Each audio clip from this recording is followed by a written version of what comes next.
আসসালামু আলাইকুম। ওয়ালাইকুম সালাম। শেখ আহমদ মুসা জিবরিল সম্পর্কে আপনার মতামত কি? আমার কোনো মতামতের প্রয়োজন নেই। শেখ আহমদ মুসা জিবরিল সম্পর্কে আমার কোনো মতামতের প্রয়োজন নেই। আপনার তার বক্তব্য শুনলেই আপনাদের কাছে স্পষ্ট হয়ে যাবে।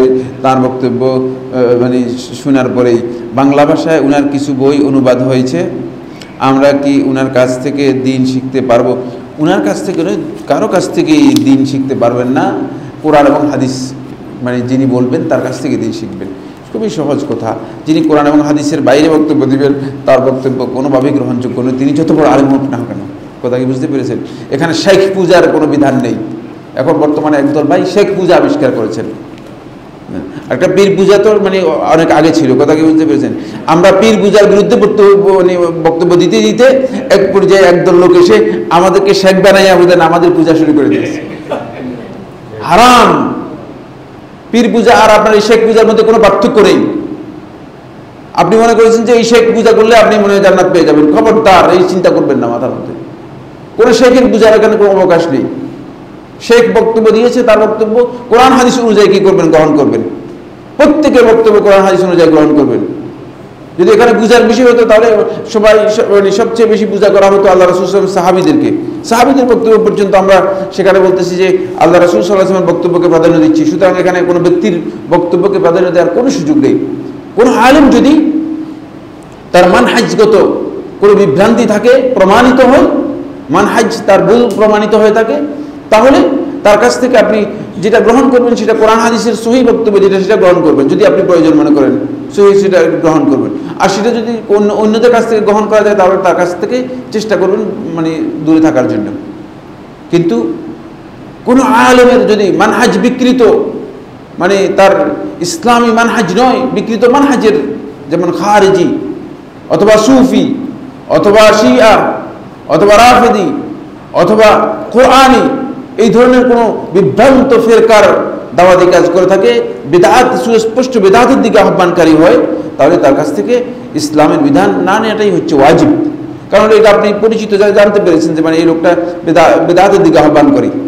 কিন্তু কোনো একজন ব্যক্তি যদি কোরআন হাদিসের বক্তব্য দেয়, তার যদি একটা দুইটা কথা ভুল হয়ে যায়, কোনো কারণে ভুল হয়ে যায়, এর মধ্যে আমাদের লোকেরা দেখা যাচ্ছে যে এমন একটা অবস্থা তৈরি করে থাকেন যে অবস্থাটি মূলত ইসলামী দৃষ্টিভঙ্গির পরিপন্থী।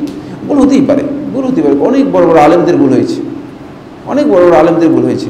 আমরা যাদের সাথে কথা বলতেছি না, যাদের সম্পর্কে আমরা বক্তব্য দিচ্ছি, তাদের অনেকেই তাদের বক্তব্য তাদের সময় অনেকেই এমনভাবে গ্রহণ করেছেন যে সবার কাছে গ্রহণযোগ্য ছিল। কিন্তু এখন আমরা বলতেছি না, তাদের এই বক্তব্যের মধ্যে ভুল আছে। কারণ তাহকিকের মাধ্যমে এটা প্রমাণিত হয়েছে পরবর্তী সময় যে এই জিনিসগুলোর মধ্যে ভুল আছে। কিন্তু এর অর্থ এই নয় যে আমি তাকে তাআন করতেছি। তার খবরদার, তার ব্যক্তিগত বিষয়ে তাআন করবেন না। ব্যক্তিগত বিষয়, যেমন আমি একটা উদাহরণ দিই। আবু হামেদ গাজালি সম্পর্কে আপনারা কি জানেন? অধিকাংশ লোক হয়তো মনে করবেন যে আবু হামেদ গাজালি না, এই লোকটা পথভ্রষ্ট, বিভ্রান্ত।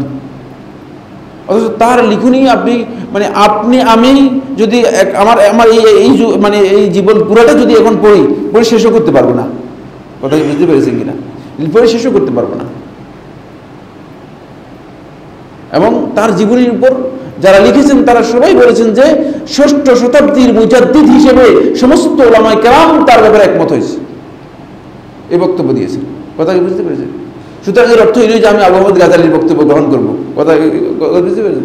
আমরা কোরআন এবং হাদিসের বক্তব্য গ্রহণ করব। আমরা কারণ ব্যক্তি পূজায় আমরা যাই নেই। আমরা ব্যক্তি হিসেবে নিষ্কলুষ মাসুম মনে করে থাকি। মুহাম্মদ রাসূলুল্লাহ সাল্লাল্লাহু আলাইহি ওয়াসাল্লাম আর কাউকে আমরা মাসুম মনে করি না। এটা হচ্ছে আমাদের বিধান। সুতরাং বারবার এটা প্রশ্ন করতেছে, অমুকের সম্পর্কে আপনার বক্তব্য কি, অমুকের সম্পর্কে আপনার বক্তব্য কি? কোন ব্যক্তি সম্পর্কে আপনার তার বক্তব্য নিয়ে কি করবেন?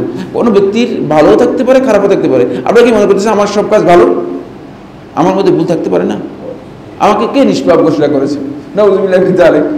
আর আমি যদি বলি যে আমি নিষ্পাপ, তাহলে আমার মতো ভয়ঙ্কর অপরাধী আর কেউ নেই দুনিয়াতে, শয়তানও নেই।